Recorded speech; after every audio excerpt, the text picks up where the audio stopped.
Growing flowers from bulbs is one of the easiest ways to garden. Every fall I plant as many as I have time for in my beds, and then I save a few for planting in containers. That way I don't have to cut any of the beauty out of my garden.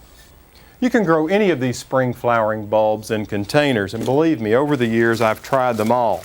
But if there's one that I don't think I could do without, it would be the hyacinth, because they smell so good in my house in the early spring. And if you've ever tried to use one of these as a cut flower, you know it doesn't work very well because the blooms start so close to the ground. There's really not much stem at all. When planting bulbs in containers, I just use a loose soil mix with plenty of sand so that it drains well. Then I place 4 to 6 bulbs, depending on their size, in the bottom of the container, and then just cover them up.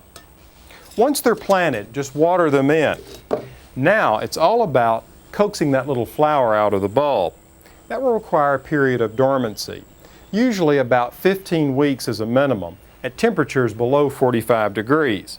Now if you can't convince your neighbors to rent you a little refrigerator space, you'll have to rely on Mother Nature.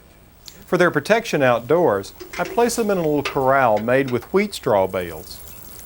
Now the way this works is the sooner I can get them planted and in place, the sooner I can bring them in late winter and early spring.